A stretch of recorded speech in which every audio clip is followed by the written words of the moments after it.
என்பதாக வாசிக்கலாம். மல்கியா தீர்க்கதரிசன புஸ்தகம் 3ஆம் அதிகாரம் 2வது வசனம் 3வது வசனம். யாராவது ஒருவர் சத்தமாக வேகமாக வாசிக்கலாம். ஆனாலும் அவர் வரும் நாளை சகிப்பவன் யார்? அவர் வெளிப்படுகையில் நிலை நிற்பவன் யார்? அவர் குணமடைகிறவனுடைய அக்னியைப் போலவும் மன்னாருடைய சவுக்காரத்தை போலவும் இருப்பார். அவர் உட்கார்ந்து வெள்ளியை குளமிட்டு சுத்திகரித்துக் கொண்டிருப்பார். அவர் லேவியின் புத்திரரை சுத்திகரித்து அவர்கள் கர்த்தருடையவர்களாய் இருக்கும்படிக்கும் நீதியை காணிக்கையாய் செலுத்தும்படிக்கும் அவர்களை பொன்னை போலவும் வெள்ளியை போலவும் குணமிடுவார். அவர் லேவியர்களை சுத்திகரிக்க வேண்டும் என்று சொல்லி ஆண்டவர் விரும்புகிறார். லேவியர்கள் சுத்தம் இல்லாமல் இருக்கக்கூடாது. லேவியர்கள் அவர்கள் வெளிச்சம் கொடுக்கிறவர்களாய் இருக்க வேண்டும். லேவியர்கள் பிரகாசிக்கிறவர்களாய் இருக்க வேண்டும் என்று தேவன் விரும்புகிறார்.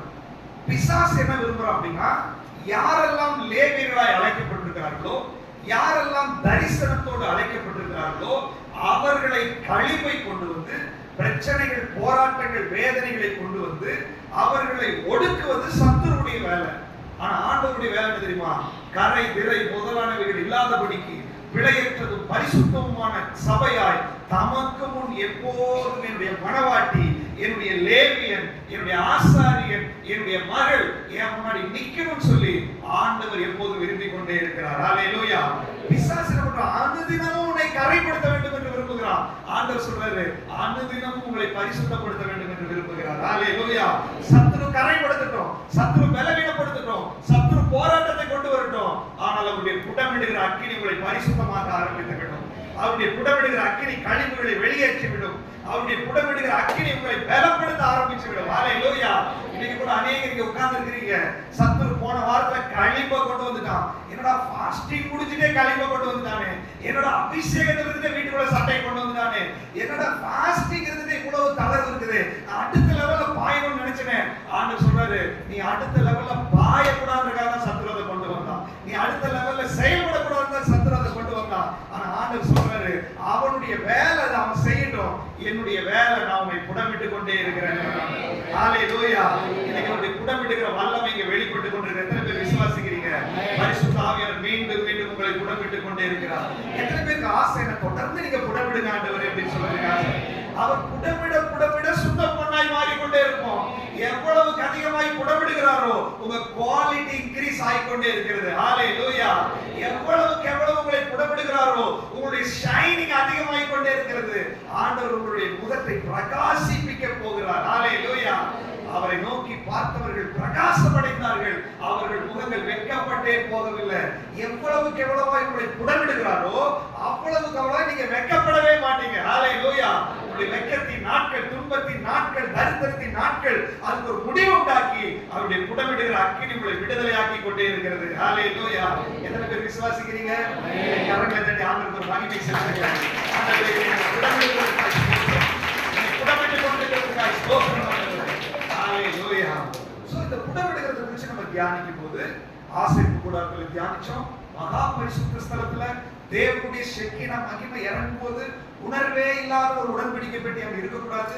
அந்த ஷெக்கினா மகிமையை ரிஃப்ளெக்ட் பண்ணுகிற ஒரு உடன்படிக்கை பெட்டியாய், ஒரு பொன் உடன்படிக்கை பெட்டி, அந்த பொன்னால் செய்யப்பட்ட அந்த பெட்டியாய் நம்ம ஆண்டவருக்கு முன்னாடி இருக்க வேண்டும் என்று சொல்லி நம்ம சிந்திச்சோம். பரிசுத்த ஸ்தலத்துக்குள்ள வரும்பொழுது சுற்றிலும் பலகைகள் இருக்கிறது. அந்த பலகைகள் விசுவாசிகளை குறிக்கிறது, அந்த ஐக்கியத்தை குறிக்கிறது, ஆவியானவரால் கட்டப்படுவதை குறிக்கிறது. இது தேவ பிள்ளைகள் சபையில் எப்படி இருக்க வேண்டும் என்பதை உணர்த்துகிறதை குறிக்கிறது. எத்தனை பேர் அதை உணர்ந்திருக்கிறீங்க? ஹல்லேலூயா சொல்லுங்க. ஆண்டவர் உங்களை பார்த்து கொண்டிருக்கிறார். ஆண்டவருடைய சத்தியத்தை கேட்டதுக்கு அப்புறமும் 2 பலகை ஜாயின் பண்ணலன்னா பிரச்சனை. ஆண்டவருடைய சத்தியத்தை கேட்டதுக்கு அப்புறம் 2 சகோதரர்கள், 2 சிஸ்டர்ஸ் நீங்க இணைக்கப்படாமல் உங்களுடைய ஆவிக்குள்ள ஏதாவது டிஸ்டர்பன்ஸ் இருக்குன்னு சொன்னா நீங்க கர்த்தருடைய ஆவிக்கு எதிர்த்து நிற்கிறீர்கள் என்று அர்த்தம். உங்க இதயத்தை தாழ்மைப்படுத்தி ஐக்கியப்பட வேண்டும் என்று சொல்லி தேவன் விரும்புகிறார். ஹல்லேலூயா. அடுத்தது அந்த பரிசுத்த ஸ்தலத்திற்குள்ள குத்து விளக்கை குறித்து பார்த்தோம். நம்ம குத்து விளக்காய் இருக்கிறோம். இயேசுவுக்குள்ள என்ன அபிஷேகம் அது எனக்குள்ள இருக்கிறது. நான் ஒளி வீசும்படியாய் அழைக்கப்பட்டிருக்கிறேன். ஆண்டவர் என்னை அதற்காக நான் முன்குறிச்சிருக்கிறாரு. அந்த பொன் குத்து விளக்கை குறித்து நம்ம வாசிச்சோம். ஒரு தூபபீடத்தை குறித்து வாசிச்சோம். அது நம்முடைய ஜெபத்தினுடைய வல்லமை வெளிப்படுத்துகிறது. மகா பரிசுத்த ஸ்தலத்துக்கு முன்பாக நின்று ஆண்டவர் சுகந்த வாசனையாய் ஏற்றுக்கொள்ளக்கூடிய ஒரு ஜெபமாய், ஒரு மனவாட்டியின் ஜெபமாய், ஒரு உள்ள ஜெபமாய் சாதாரணமாய் இல்ல, ஆண்டவர் விரும்புகிற ஒரு ஜெப வாழ்க்கை நமக்குள்ள வேண்டும் என்பதை குறித்து நம்ம தியானித்துக் கொண்டிருந்தோம். அடுத்தது மேசை வைக்கப்பட்டிருக்கிறது, அங்கே ஒரு சமூகத்து அப்பம் வைக்கப்பட்டிருக்கிறது. அது தேவ பிரசன்னத்தில் இருக்கிற தேவ பிள்ளைகளை குறிக்கிறது. ஆண்டவர் விரும்புகிறார் தேவ பிரசன்னத்துக்குள்ளேயே நம்ம இருக்க வேண்டும் என்று விரும்புகிறார். தேவ பிரசன்னத்தை நம்ம ரிசீவ் பண்ணுவதற்கு தடையா இருக்கிற கழிவுகளை எடுத்து போட்டு நம்ம ஒரு மெல்லிய மாவா இருக்க வேண்டும் என்று சொல்லி தேவன் விரும்புகிறார். ஹalleluya. எல்லா நேரத்திலும் நம்ம சாஃப்ட்டா இருக்கணும் விரும்புகிறார். ஆண்டவர் நம்முடைய கடினத்தன்மைகளை உடைக்கிறார். நம்முடைய உள்ளுக்குள்ள இருக்கிற முரட்டாட்டத்தை உடைக்கிறார். நமக்குள்ள இருக்கிற எல்லா சுபாவங்கள் தேவனுக்கு பிரியமில்லாத எல்லாத்தையும் உடைச்சு அவர் விரும்புகிற ஒரு மெல்லிய மாவாய் நம்மை மாற்றிக் கொண்டிருக்கிறார். ஹalleluya. அடுத்து அப்படியே வெளியே வந்து பார்த்தா அங்க ஒரு வெண்கல தொட்டி இருக்கிறது. இந்த வெண்கல தொட்டி பரிசுத்த ஆவியானவரை குறிக்கிறது. வெண்கல தொட்டியை டச் பண்ணாம ஒருத்தர் உள்ளே போக முடியாது, வெண்கல தொட்டியை டச் பண்ணாம வெளியே வர முடியாது. வெண்கல தொட்டி என்பது பரிசுத்த ஆவியில நிரப்பப்பட்ட ஒரு விசுவாசியை குறிக்கிறது. ஆவியில நிரப்பப்பட்ட ஒரு விசுவாசியை மையமாக வைத்துதான் இந்த உலகத்துல ஊழியமே நடக்க ஆரம்பிக்கும். ஹalleluya. ஆவியில நிரப்பப்பட வேண்டும் என்று சொல்லி அதை குறித்து நம்ம வாசிச்சோம். கடைசியாக முன்னாடி வரும்போது நான் சொல்றேன், ஆசரிப்பு கூடாரத்துக்கு உள்ள வந்தா ஃபர்ஸ்ட் பார்த்தது பலிபீடம் தான். உள்ள இருந்து வெளியே வந்தா கடைசியா இருக்கிறது பலிபீடம். நம்ம பார்த்த ஆசரிப்பு கூடாரத்துக்கு உள்ள இருக்கிற விஷயங்கள் எல்லாம் அது உள்ளே இருக்கிற விஷயம், வெளியில் இருக்கிறவர்கள் பார்க்க முடியாது. ஆசாரியர்கள் மட்டும்தான் போய் பார்க்க முடியும். ஆனா வெளியில் இருக்கிறவங்களுக்கு எல்லாத்துக்கும் ஈஸியாய் பார்க்க முடிகிற ஒரு இடம்னா அது பலிபீடம். சோ அந்த பலிபீடத்தை குறித்து இன்னைக்கு நம்ம வாசிக்க போகிறோம். வாசிக்கலாம். யாத்திரையாகமம் புத்தகம் 38ஆம் அதிகாரம் 1வது வசனம். 1லிருந்து 7 வரைக்கும் நீங்க வீட்டுல போய் வாசிங்க. இப்பொழுது யாத்திரையாகமம் 38 1வது வசனத்தை நம்ம வாசிக்கலாம். அகல பலிபீடத்தையும் சீத்திம் மரத்தால் உண்டாக்கினார். அது 5 முழ நீளமும் 5 முழ அகலமும் சதுர வடிவும் 3 முழ உயரமும் ஆனது.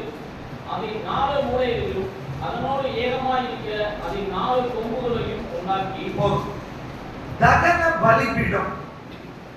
இந்த பலிபீடம் நான் சொன்ன தூப பீடம் வேற, தகன பலிபீடம் வேற. இந்த தகன பலிபீடம் 5 முழ நீளம் 5 முழ அகலமாய் சமசதுரத்தில் இருக்க வேண்டும். அதனுடைய உயரம் 3 முழமாய் இருக்க வேண்டும். சேம் அதே மாதிரி 4 கொம்புகள் இருக்கும். அதுக்கப்புறம் 4 வளையங்கள் இருக்கும். இது வெண்கல தகட்டால் மூடப்பட்டது. ஏன்னா வெண்கலம் அந்த ஹீட்டை தாங்கக்கூடிய சக்தி வெண்கலத்துக்கு இருக்குது. பொன் தகடுனா உருகிடும், அதனால வெண்கல தகடு அந்த இடத்துல வைக்கப்பட்டிருக்கிறது. சோ இந்த பலிபீடம் முன்பாக வைக்கப்பட்டிருக்கிறது. ஒரு நபர் தன்னுடைய பாவத்துக்காக பிராயச்சித்தம் செய்வதற்கு உள்ள வரும்போது அந்த மாடோ ஆடோ அது மேல தன்னுடைய கையை வைத்த உடனே பாவம் அதன் மேல சுமந்தப்படுகிறது. அதை அடித்து அதை தூக்கி பலிபீடத்துல போட்டு தகனிப்பார்கள். இதற்காக தான் அந்த தகன பலிபீடம் வைக்கப்பட்டிருக்கிறது. இந்த பலிபீடம் இயேசு கிறிஸ்துவை குறிக்கிறது. இயேசு கிறிஸ்து சிலுவையில் அடிக்கப்படுவதை குறிக்கிறது. எப்படி ஒரு ஆடு அங்க பலியிடப்படுவதோ அதுபோல இயேசு சிலுவையில் அடிக்கப்பட்டார், அவர் பலியிடப்பட்டார். எப்படி ஒரு மனுஷனுக்காக இந்த ஆடு பரிகாரமாய் செலுத்தப்பட்டதோ அது மாதிரி சகல ஜனங்களுடைய பாவத்திற்காக இயேசு பரிகாரியாய் சிலுவையில் மரித்தார். ஹalleluya. சோ இயேசு இந்த ஆடு எப்படி அங்க ரத்தம் சிந்துதோ இயேசு சிலுவையில் ரத்தம் சிந்தினார். இந்த ஆடு எப்படி முழுவதுமாய் சுட்டெரிக்கப்படுகிறதோ அது மாதிரி இயேசு முழுவதுமாய் தன்னுடைய ரத்தத்தை ஊற்றி தன்னுடைய சரீரம் முழுவதும் அடிக்கப்பட்டவராய் பிளக்கப்பட்டவராய் தன்னுடைய ஜீவனையே நமக்காக கொடுத்து விட்டார். சோ இந்த பலிபீடம் இயேசு கிறிஸ்துவை அடையாளப்படுத்துகிறது. ஹalleluya. இயேசு கிறிஸ்து அவரை குறித்து வேதம் என்ன சொல்கிறது வாசிக்கலாம். புதிய ஏற்பாட்டுல வாசிக்கலாம். எபேசியர் நிருபம் 5ஆம் அதிகாரம் 2வது வசனத்தை யாராவது வாசிக்கலாம். எபேசியர் 5:2. கிறிஸ்து நமக்காக தம்மை தேவனுக்கு சுகந்த வாசனையான காணிக்கையாகவும் பலியாகவும் ஒப்புக்கொடுத்து நம்மை அன்பு கூர்ந்தது போல நீங்களும் அன்பிலே நடந்து கொள்ளுங்கள். கிறிஸ்து நமக்காக தம்மை தேவனுக்கு சுகந்த வாசனையான காணிக்கையாகவும் பலியாகவும் ஒப்பு கொடுத்து நம்மில் அன்பு கூர்ந்தது போல நீங்களும். நல்லா கவனிச்சுக்கோங்க. இயேசு கிறிஸ்துவை குறித்து இந்த வேத பகுதி சொல்லப்பட்டிருக்கிறது. இவர் பிதாவுக்கு முன்பாக தன்னை சுகந்த வாசனையான காணிக்கையாகவும் பலியாகவும் தன்னை என்ன பண்ணாரு? ஒப்பு கொடுத்தார். அப்படியே முடிச்சிருந்தா பரவாயில்ல, நீங்களும் அப்படின்னு போட்டார். அப்படின்னு என்ன அர்த்தம் அப்படின்னா, அவர் எப்படி தகன பலிபீடமாய் அடையாளப்படுத்தப்பட்டாரோ, அவர் எப்படி சிலுவையில் பலியானாரோ, அது மாதிரி அவருடைய பிள்ளைகளாகிய நாமும் சுகந்த வாசனையான காணிக்கையாகவும் பலியாகவும் நம்ம இந்த உலகத்திற்கு காணப்பட வேண்டும் என்று தேவன் விரும்புகிறார். ஹல்லேலூயா. அப்போஸ்தலனாகிய பவுலை குறித்து நீங்க வாசிக்கும் போது பவுல் சொல்றாரு, நான் பான பலியாய் வார்க்கப்பட்டு போகிறேன். அப்படின்னா என்னுடைய வாழ்க்கையை தியாகம் பண்ணி நான் மரிக்க போகிறேன். பலி என்பது தியாகத்தை குறிக்கிறது. சாக்ரிஃபைஸ். உங்களுடைய வாழ்க்கையை ஆண்டவருக்காக அர்ப்பணிக்க வேண்டும். இயேசு எப்படி தன்னுடைய வாழ்க்கையை அர்ப்பணிச்சு இந்த உலகத்துக்கு ரட்சிப்பை ஏற்படுத்தினாரோ, இயேசுவை ஏற்றுக்கொண்ட ஒவ்வொரு பிள்ளைகளும், அபிஷேகம் பண்ணப்பட்ட அழைக்கப்பட்ட லேவியர்கள் நம்முடைய வாழ்க்கையை தகன பலிபீடமாய் சுகந்த வாசனையான காணிக்கையாய் இயேசுவுக்கு ஒப்பு கொடுக்க வேண்டும் என்று தேவன் விரும்புகிறார். ஆனா பிசாசு என்ன பண்றான் தெரியுமா? உங்களை குறிச்ச எண்ணங்களை மாற்றி, உங்களை குறிச்ச கண்ணோட்டத்தை மாற்றி, தேவன் உங்க மேல வச்சிருக்கிற திட்டத்தை மாற்றி, நிறைய கழிப்பை கொண்டு வந்து உங்களை ஆண்டவருக்கு நேராய் திருப்ப விடாதபடிக்கு பண்ணி வச்சிருக்கிறான். ஆனா ஆவியானவர் சொல்றாரு, என்னுடைய புடமிடுகிற அக்கினி அவர்கள் யார் என்பதை அவர்களுக்கு வெளிப்படுத்த ஆரம்பித்து விடும். என்னுடைய புடமிடுகிற அக்கினி அவர்களை ஒரு பலிபீடமாய் மாற்ற ஆரம்பித்து விடும். இயேசு எப்படி சகல ஜனத்திற்கும் ஒரு பலிபீடமாய் காணப்பட்டாரோ, நீங்களும் சகல ஜனங்களுக்காக ஒரு பலிபீடமாய் மாறப் போகிறீர்கள். எத்தனை பேருக்கு சந்தோஷம் இல்ல? ஹல்லேலூயா. ஆசரிப்பு கூடாரத்துக்கு உள்ள வந்தாலே ஃபர்ஸ்ட் பார்க்கிறது பலிபீடத்தை. அப்படின்னா இந்த உலகத்தில் இருக்கிற ஜனங்கள் எனக்கு விடுதலை வேணும், எனக்கு சமாதானம் வேணும், எனக்கு நிம்மதி இல்லைன்னு சொல்லிட்டு அவர்கள் தேவையோடு இருக்கும் பொழுது அவர்கள் உங்களை பார்க்கும் போது ஒரு பலிபீடமாய் பார்க்க வேண்டும் என்று ஆண்டவர் விரும்புகிறார். என் பிரச்சனைக்கான இவங்க கிட்ட ஜெபம் பண்ண எனக்கு ஒரு விடுதலை நடக்கும், என் பிரச்சனைக்கு இவங்க வீட்டுக்கு போனா எனக்கு ஒரு சொல்யூஷன் வரும், என் பிரச்சனை இவங்க கிட்ட சொன்னா எனக்கு ஒரு ஆறுதல் கிடைக்கும் சொல்லி நீ ஒரு பலிபீடமாய் மாற வேண்டும் என்று ஆண்டவர் விரும்புகிறார். எத்தனை பேர் அப்படி ஆகணும்னு ஆசைப்படுறீங்க? ஆண்டவர் சொல்ற அதற்காக தான் நீங்க அழைக்கப்பட்டிருக்கிறீங்க, அதற்காக தான் தேவன் உங்களை முன்குறிச்சிருக்கிறாரு, அதற்காக உங்க மேல அபிஷேக தைலம் வந்துருச்சு. ஆனா இந்த நாட்கள்ல சத்துரு அதை முடக்கி வச்சிருக்கிறான். ஆனா அவருடைய புடமிடுகிற அக்கினி மீண்டும் உங்களை வெளியே கொண்டு வந்து ஒரு பலிபீடமாய் நிறுத்த போகிறது. ஹல்லேலூயா. ஒரு சுகந்த வாசனையான காணிக்கையாகவும் பலியாகவும் நீங்க ஆண்டவருக்கு முன்னாடி மாற போறீங்க. எத்தனை பேருக்கு சந்தோஷம்? சொல்லுங்க வாய்களுக்கு, ஆண்டவரே நான் ஒரு பலிபீடமாய் நான் ஒப்பு கொடுக்கிறேன். சொல்லுங்க வாய்களை திறந்து சொல்லுங்களேன். ஆண்டவர் உங்களை உருமாற்ற போகிறார்.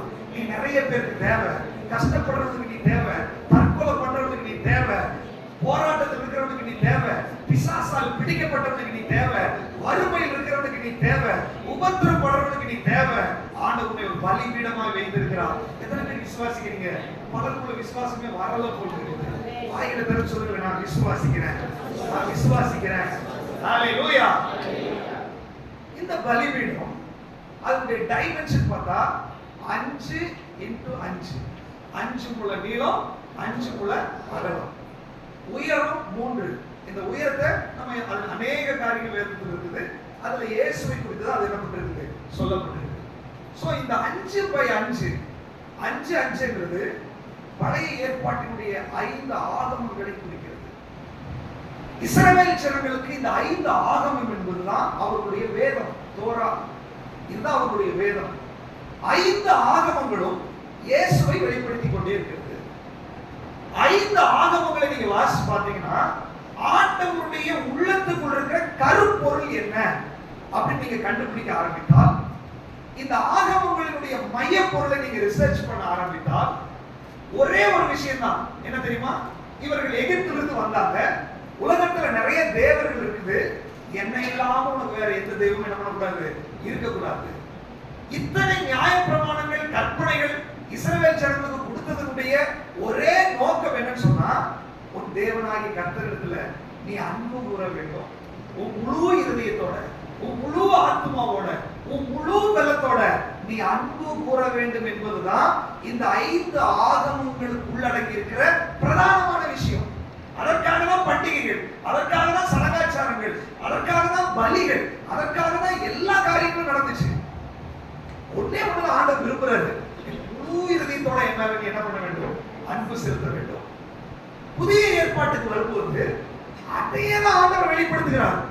புதிய ஏற்பாட்டில் அதே சிஸ்டம் தான். வாசிக்கலாமா? மத்தேயு எழுதின சுவிசேஷம், மார்க் 12ஆம் அதிகாரம் 30ஆம் வசனம்.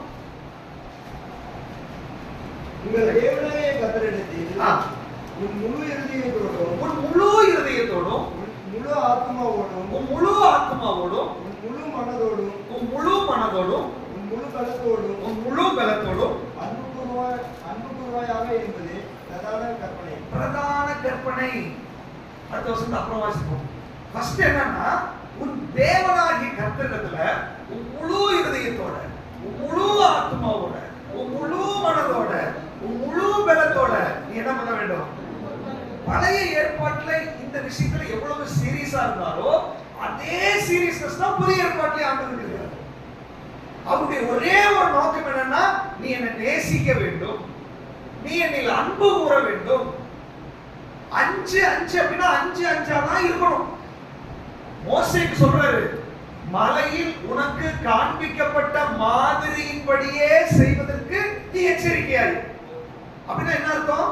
இந்த நியாயப்பிரமாண சட்டங்களின்படி செய்வதற்கு நீ எச்சரிக்கையாயிடும்.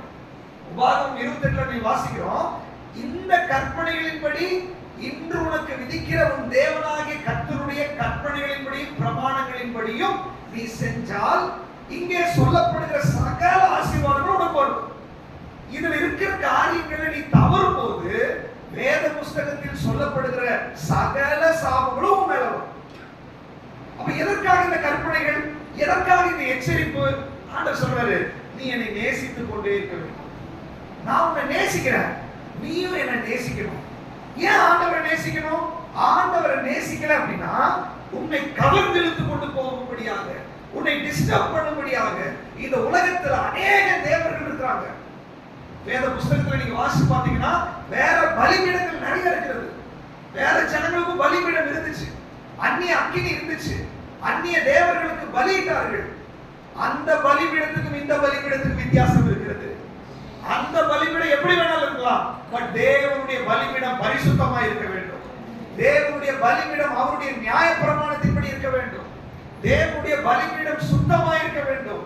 ஆண்டவர் சொல்றாரு, இந்த உலகத்துல எத்தனையோ ஆராதனைகள் இருக்கலாம், இந்த உலகத்துல எத்தனையோ வழிபாடுகள் இருக்கலாம், ஆனா உன்னை அழைத்தது சரியான ஆராதனை செய்யும்படி, உண்மையான ஆராதனை செய்யும்படி, புத்தியுள்ள ஆராதனை செய்யும்படி உங்களை என்னை ஆண்டவர் அழைத்திருக்கிறார். ஹல்லேலூயா, ஹல்லேலூயா. அப்போ இந்த பலிபீடம் என்பது பாருங்க, இயேசு கிறிஸ்து சொல்லும்போது சுகந்த வாசனையான காணிக்கை, சுகந்த வாசனையான பலி. அப்ப இந்த பலிபீடம் என்றது ஒரு ஆராதனையை குறிக்கிறது. பலி என்றால் ஆராதனை, காணிக்கை ஒரு ஆராதனை, துதி ஒரு ஆராதனை, ஸ்தோத்திரம் ஒரு ஆராதனை, திருவிருந்து ஒரு ஆராதனை. சோ தேவ சமூகத்துல நம்ம வரும்போதெல்லாம் நம்ம செய்கிறது ஆராதனையா இருக்க வேண்டும், அது அவர் பிரியப்படுகிறதா இருக்க வேண்டும் என்று தேவன் விரும்புகிறார். அதனாலதான் 5 சரியாக செய்து அதை செய்ய வேண்டும். சோ இந்த 5 செய்யும் போது அது 5 ஆகமங்களை குறித்து புதிய ஏற்பாட்டுக்கு வரும்போது நிறைய நியாயப்பிரமாண சட்டங்கள், கற்பனைகள் எல்லாத்தையும் ஒரே பாயிண்ட் கூட கொண்டு வச்சிட்டாரு, அன்பு செலுத்து. அப்படின்னா ஆராதனை என்பது அன்பு இல்லாமல் ஆராதனை இல்லை. நீ அன்பு செலுத்தாமல் ஆராதிக்க முடியாது. அன்பு செலுத்தாமல் தேவனுக்கு பலி செலுத்த முடியாது. ஆண்டவர் அன்பை எப்படி விரும்புறாரு? உன் முழு இருதயத்தோட, உன் முழு ஆத்மாவோட, உன் முழு மனதோட, உன் முழு பலத்தோட நீ அன்பு கூறு. நான் கேட்கிறேன், இன்னைக்கு எத்தனை பேர் இந்த ஒரு வெளிப்பாடோடு கூட நான் முழுசா என் இருதயத்தை ஆண்டவருக்கு கொடுத்துருக்கிறேன், முழுசா என் வாழ்க்கை ஆண்டவருக்கு கொடுத்துருக்கிறேன், என் முழு பலத்தை ஆண்டவருக்கு கொடுத்துருக்கிறேன், என் வாழ்க்கை நான் ஆண்டவருக்கு கொடுத்துருக்கிறேன்னு எத்தனை பேரால சொல்ல முடியும்? ஆண்டவர் சொல்றாரு அன்பு செலுத்த வேண்டும். சரி, நான் ஒரு கேள்வி கேட்கிறேன், எத்தனை பேர் ஆண்டவர் நேசிக்க ஒரு அல்லேலூயா சொல்லுங்க? கைகளை தூக்கி சொல்லுங்க. அல்லேலூயா, அல்லேலூயா. அன்புனா என்ன?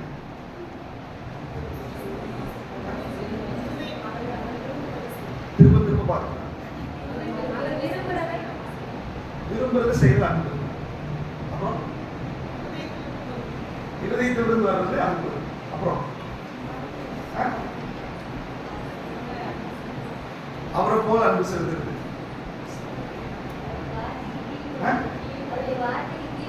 வார்த்தைக்கு கீழ்ப்படிகிறது. ஓகே, ஆண்டவர் ஒரு அன்பை நம்ம கிட்ட எதிர்பார்க்கிறார். சரிங்களா?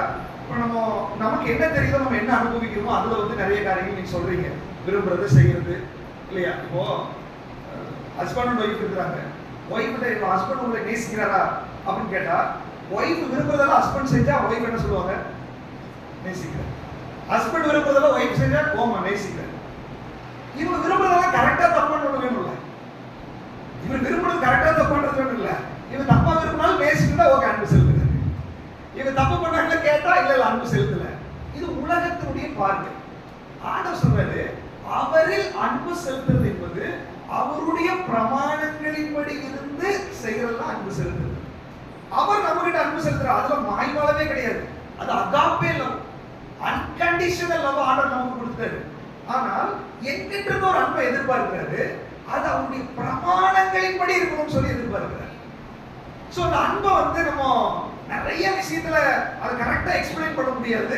நம்ம அனுபவத்தை வச்சு அதை வச்சு இது சொல்ல முடியும். இதுதான் 1+1=2 அப்படின்ற மாதிரி அன்புக்கு ஒரு வகையறை பண்ண முடியாது, சொல்ல முடியாது. காரணம், இது அன்லிமிட்டடா இருக்கக்கூடிய ஒரு விஷயம். இது உணர்வு பூர்வமான ஒரு விஷயம். ஆனால் நமக்கு வேத புஸ்தகத்துல சில காரியங்களை வெளிப்படுத்தி இருக்கிறத வச்சு ஓ இப்படிதான் வரணும் போல, அன்பு செலுத்தணும் போலன்றதை நம்ம புரிந்து கொள்ள முடியும். சீமோன் பேதுரு கூட ஆண்டவர் கேட்கிறாரு, யோனாவின் குமாரனாகிய சீமோனே, நீ என்னில் அன்பா இருக்கிறாயா? மறுபடியும் கேட்கிறாரு, யோனாவின் குமாரனாகிய சீமோனே, நீ என்னில் அன்பா இருக்கிறாயா? மறுபடியும் கேட்கிறாரு, யோனாவின் குமாரனாகிய சீமோனே, நீ என்னில் அன்பா இருக்கிறாயா? 2 தடவை இவர் என்ன சொன்னாரு? ஆமாண்டவரே உங்களுக்கு தெரியுமே, ஆமாண்டவரே உங்களுக்கு தெரியுமே. ஆனா 3வது தடவை கேட்கும்போது என்னாச்சு? அவருக்குள்ள ஒரு துக்கம் உண்டாக ஆரம்பித்து விட்டது. வாசிக்கலாம், யோவான் எழுதின சுவிசேஷம் 21ஆம் அதிகாரம் 17வது வசனத்தை வாசிக்கலாம். மூன்றாம் தரம் அவர் அவனை நோக்கி, யோனாவின் குமாரனாகிய சீமோனே, நீ என்னை நேசிக்கிறாயா என்றார். என்னை நேசிக்கிறாயா என்று அவர் 3ஆம் தரம் தன்னை கேட்டபடினாலே பேதுரு துக்கப்பட்டு, ஆண்டவரே, நீர் எல்லாவற்றையும் அறிந்திருக்கிறேன், நான் உம்மை நேசிக்கிறேன் என்பதையும் நீர் அறிவீர் என்றார். பேதுரு துக்கப்பட்டு, ஆண்டவரே நீர் எல்லாவற்றையும் அறிகிறீர் ஆண்டவரே. இன்னைக்கு ஆண்டவர் சொல்றாரு, உன் தேவனாகிய கர்த்தரிடத்தில் நீ முழு இதயத்தோட நீ அன்பு கூறணும். நீ ஒரு பலிபீடமாய் மாற வேண்டும் என்றால், ஜனங்களுக்கு நீங்கள் ஒரு பிரயோஜனமான பாத்திரமாய் மாற வேண்டும் என்றால், நீங்கள் ஒரு லேவியர்களாய் தேவனுக்கு என்று எழுதி பிரகாசிக்க வேண்டும் என்றால், உன் முழு இதயத்தோட நீ அன்பு செலுத்த வேண்டும். அன்பு எப்படி செலுத்த வேண்டும் அப்படின்னா, வாசிக்க பிலிப்பியர் எழுதின நிருபம் 1ஆம் அதிகாரம் 9வது வசனம். மேலும் உத்தமமானவைகளை நீங்கள் ஒப்புக்கொள்ளத்தக்கதாக உங்கள் அன்பானது அறிவிலும் எல்லா உணர்விலும் உங்கள் அன்பு அவரை குறித்து நீங்க புரிஞ்சுட்டு உங்க உணர்வில் வெளிப்படுத்துகிறது அன்பு. உணர்ச்சியில் வெளிப்படுத்துகிறது அன்பு இல்ல, உங்க உணர்வில் வெளிப்படுகிறது அன்பு. நல்லா தெரிஞ்சுக்கோங்க. உணர்ச்சி வசப்பட்டு அப்படியே பாஷை பேசி குதிச்சு கத்தி ஆட்டம் போட்டு இது அன்பு செலுத்துறதுக்கு அடையாளம் இல்ல. சத்தமா நீங்க பேசி இதெல்லாம் வசனத்தெல்லாம் பேசுறதுனால அது அன்பு செலுத்துறது அடையாளம் இல்ல. அன்பு என்பது உங்களுடைய உணர்வுக்குள்ளிருந்து வெளிப்பட வேண்டும். பேதுருடைய அந்த உணர்வை டச் பண்ணிச்சு. இன்னொரு வசனத்தை கூட வாசிங்க, 1 தீமோத்தேயு 1ஆம் அதிகாரம் 5வது வசனம். 1 தீமோத்தேயு 1:5. வாசிங்க. கற்பனையின் பொருள் என்னவெனில், கற்பனையின் பொருள் என்னவெனில், சுத்தமான இருதயத்திலும், சுத்தமான இருதயத்திலும், நல்மன சாட்சியிலும், நல் மனசாட்சியிலும், மாயமற்ற விசுவாசத்திலும், மாயமற்ற விசுவாசத்திலும் இருக்கும் அன்பே. இருக்கும் அன்பே. அப்ப என்னன்னா, உன் இருதயம் சுத்தமா இருக்கணும், நல்ல மனசாட்சி, குற்ற மனசாட்சி இருக்கக்கூடாது, மாய்மாலம் இல்லாத ஒரு விசுவாசம் இருக்கணும். அதுக்குள்ளிருந்து வெளியே வந்து பாத்தீங்களா, அந்த அன்பை தேவன் எதிர்பார்த்து கொண்டிருக்கிறார். அதுதான் சுகந்த வாசனையான காணிக்கை. இயேசுதான் நமக்கு ரோல் மாடல். அவர் தம்மை தாமே சுகந்த வாசனையான காணிக்கையாக, பலியாக தம்மை தாமே அவர் ஒப்பு கொடுத்தார். அந்த இயேசுவை சொல்லும்போது அது போல நீங்களும் நீங்க ஒரு பலிபீடமாய் மாற வேண்டும். அப்படின்னா நீங்க அன்பு கூற வேண்டும். தேவனுடைய அன்பில்லாமல் பலிபீட ஆராதனை இல்லை. அன்பு செலுத்தாம சபை ஆராதனை இல்லை. நீங்க ஆண்டவர் சொல்றாரு, எத்தனை பேர் நம்ம பாட்டு பாடுறோம், ஜெபம் பண்றோம், எல்லாம் ஓகே. பட் உங்க உணர்வுல அன்பு இருக்கிறதா? உங்க உணர்வுல இருந்து அது வெளிப்படுகிறதா? எமோஷனலான ஆராதனை ஆண்டவருக்கு வேண்டாம். அது சினிமா பார்த்தாலும் நமக்கு அழுக வரும். அது சென்டிமெண்டா ஏதாவது பேசினாலும் அழுக வரும். அழுகை ஆராதனையுடைய அடையாளம் அல்ல. அழுகை அன்பினுடைய அடையாளம் அல்ல. உன் உள்ளத்தினுடைய உணர்விலிருந்து வெளிப்பட வேண்டும். அந்த உணர்விலிருந்து வெளிப்படுகிற ஒரு அன்பை, அந்த ஆராதனையை, சுகந்த வாசனையை ஏற்றுக்கொண்டு நம்மை அங்கீகரிக்கும்படி தேவன் இந்த இடத்துல இறங்கி வந்திருக்கிறார். ஹல்லேலூயா. கற்பனையின் பொருள் என்னவெனில், சுத்தமான இருதயத்துல, மாயமற்ற விசுவாசத்துல, நல்ல மனசாட்சியில அதுக்குள்ள இருந்து வெளிப்படுகிற ஒரு அன்பு தான் தேவன் எதிர்பார்க்கிற ஒரு அன்பு. ஹல்லேலூயா. இன்னைக்கு ஆண்டவர் அப்படிப்பட்ட அன்பை செலுத்த வேண்டும் என்று விரும்புகிறார். பேதுருடைய இதை வச்சு நான் கேட்கிறேன், பேதுரு, யோனாவின் குமாரனாகிய சீமோனே, நீ என்ன நேசிக்கிறியா? பேதுரு, ஆமா ஆண்டவரே நேசிக்கிறேன். யோனாவின் குமாரனாகிய சீமோனே, நீ என்ன நேசிக்கிற? ஆமா ஆண்டவரே நான் நேசிக்கிறேன். மூணாவது கேட்கிறாரு, அந்த வார்த்தை அவனுடைய உணர்வுல போய் டச் பண்ணிடுச்சு. அந்த வார்த்தை அவனுடைய மனசாட்சிக்குள்ள போய் டச் பண்ணிடுச்சு. அந்த வார்த்தை அவனுடைய ஆழ் மனதுக்குள்ள போய் டச் பண்ணிடுச்சு. நீங்க ஆண்டவர் சொல்றாரு, என்னுடைய வார்த்தை உன்னுடைய மனசாட்சியை தொட வேண்டும். என்னுடைய வார்த்தை உன்னுடைய உணர்வுகளை தொட வேண்டும். என்னுடைய வார்த்தை உன்னுடைய ஆழ் மனதை பிடித்து உழுக்க வேண்டும். அதுல இருந்து நான் உங்களை நேசிக்கிற ஆண்டவரேனா, அது ஒரு சுகந்த வாசனையான ஆராதனையாய் மாறுகிறது. அதை அங்கீகரிக்கும்படி ஆண்டவர் இங்கே வந்திருக்கிறார். பேதுரு, அவன் ஒரு பாறை, கடினமானவன். அதை உடைக்கிறது ரொம்ப கஷ்டம். ஆண்டவர் சொல்ற, யோனாவின் குமாரனாகிய சீமோனே, நீ என்ன நேசிக்கிறியா? பாறை மேல அடி விழுகுது. நீ நேசிக்கிறியா? பாறை மேல அடி விழுகுது. நீ என்ன நேசிக்கிறியா? கண்டினியூஸா வார்த்தை போக போக போக அங்க உடைய ஆரம்பித்து இருக்குது. அப்படின்னா என்ன அர்த்தம்? அன்பு என்பது உணர்ச்சி வயப்படுவதல்ல, உடைக்கப்பட்ட உள்ளத்திலிருந்து வருவது. ஹல்லேலூயா. உன் இருதயம் உடைக்கப்பட வேண்டும். நீ எமோஷனலாய் அழுகிறது அன்பு அல்ல, உடைக்கப்பட்டு அழுவதே அன்பு. உடைக்கப்பட்ட உள்ளத்திலிருந்து வெளிப்படுகிறது அன்பு. அதுதான் ஒரு பலிபீடம். பலிபீடம் தகனிக்கப்படுகிற இடம். பலிபீடம் ஹீட்டா இருக்கிற இடம். பலிபீடம் ரத்த கலரையா இருக்கிற இடம். ஆண்டவர் சொல்றாரு, நீ சிலுவையில போய் அடிக்கப்பட வேண்டாம், நீ வேதனைப்பட வேண்டாம். உனக்காக நான் எல்லாத்தையும் செய்துட்டேன். என் வார்த்தை உனக்குள்ள போகும்போது, தகர்க்கப்படாத கடினமா இருக்கிற உன்னுடைய உள்ளத்துக்குள்ள உடைக்கப்படும் போது, அதிலிருந்து வெளியே ஒரு அன்பு வெளிப்பட்டுச்சுன்னா, ஒரு ஆராதனை வெளிப்பட்டுச்சுன்னா, அதுவே சுகந்த வாசனையான ஆராதனையாய், அதுவே நான் அங்கீகரிக்கிற பலிபீடமாய், அதுவே நியாய பிரமாணத்தின்படி, அவருடைய அன்பின்படி, அந்த பக்க டைமென்ஷன் படி வெளிப்படுகிற ஒரு ஆராதனை என்று ஆண்டவர் சொல்லுகிறார். எத்தனை பேருடைய உள்ளம் உடைக்கப்பட்டிருக்கிறது. சும்மா கண்ணுல தண்ணி வரதெல்லாம் ஆண்டவர் வந்து நான் நேசிக்கிறேன். உள்ள உடைக்கப்பட வேண்டும். உடைச்சாரு. யோனாவின் குமாரனாகிய சீமோனே, நீ என்னை நேசிக்கிறாயா? அவன் கேட்கும் போது அவனுக்கு உடைய ஆரம்பிக்கிறது உள்ள. ஏன் தெரியுமா? இவன் சாதாரண ஆளு, கொஞ்சம் முரட்டாட்டமான ஆளு. இயேசு கூடவே நடக்கிறாரு. கொஞ்சம் சாதாரண ஆள் இல்ல.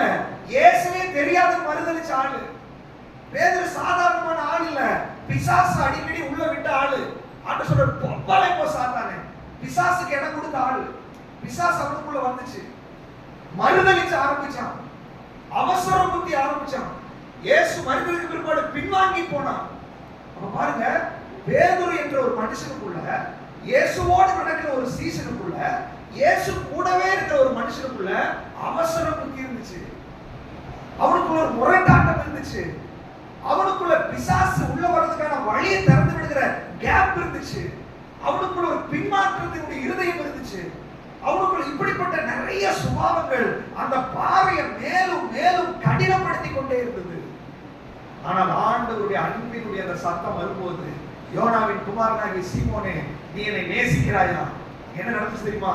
அவர் சும்மா தான் பேசுறாரு, ஆனால் ஒரு புடமிடுகிற அக்கினி அங்கிருந்து புறப்பட்டு போய் கொண்டே இருந்துச்சு. அவர் சும்மா தான் பேசுறாரு. ஆவியாயும் ஜீவனாயும் உள்ள வார்த்தை இங்க வெளிப்பட்டு கொண்டே இருந்துச்சு. அது என்ன பண்ணுச்சு? அவனை பாறை மாதிரி கடினப்படுத்தி வைத்திருந்த, அவனை பாறை மாதிரி கடினப்படுத்தி வச்சிருந்த அவனுடைய ஜென்ம சுபாவங்கள், அவனுடைய பழக்க வழக்கங்கள், அவனுடைய முரட்டாட்டங்கள், பிசாசுக்கு கொடுத்த இடம், அவனுடைய பின்மாற்றம், அவனுடைய பலவீனம், இவைகளை எல்லாம் சுக்குநூறாய் உடைக்க ஆரம்பிச்சிருச்சு. அதுக்கப்புறம் துக்கமடைய ஆரம்பித்து விட்டான். அவனுடைய உணர்வில் இருந்து அன்பு வெளிப்பட ஆரம்பிச்சிருச்சு. சுத்தமான மனசாட்சியில அவன் வெளிப்பட ஆரம்பித்தான். அவனை பார்த்து சொல்றாரு, என்னுடைய ஆடுகளை நீ மேய்ப்பாயா, என்னுடைய ஆடுகளை நீ மேய்ப்பாயா. இன்னைக்கு ஆண்டவர் சொல்றாரு, என்னுடைய புடமிடுகிற அக்கினி நான் அனுப்பி கொண்டிருக்கிறேன். அவருடைய வார்த்தை என்ற புடமிடுகிற அக்கினி உங்களுக்குள்ள போய் கொண்டிருக்கிறது.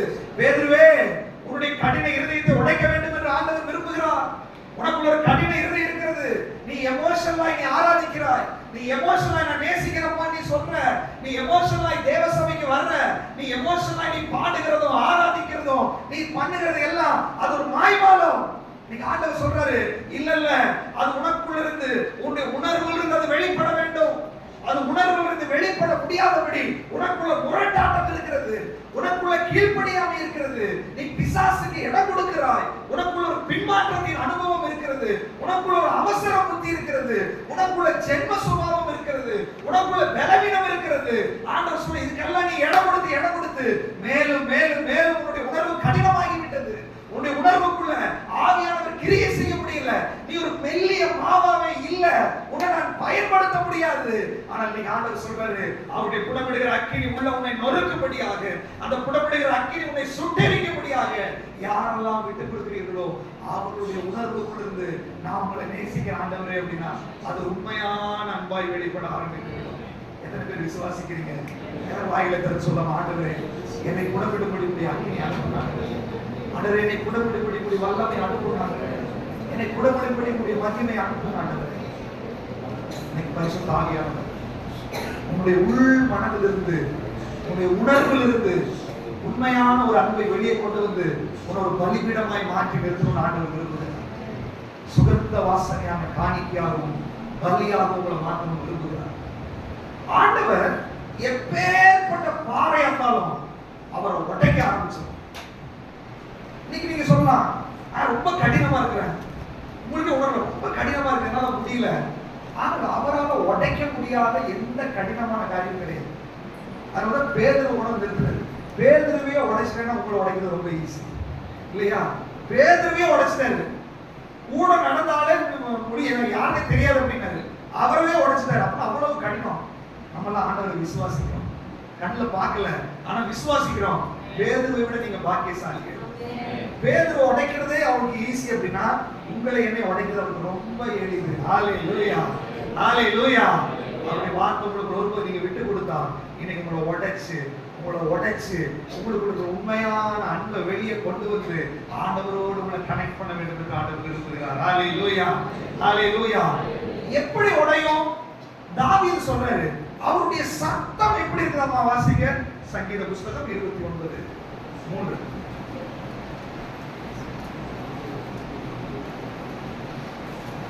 கர்த்தருடைய சத்தம், கர்த்தருடைய சத்தம் தண்ணீர்களின் மேலே தொனிக்கிறது, தண்ணீர்களின் மேலே தொனிக்கிறது.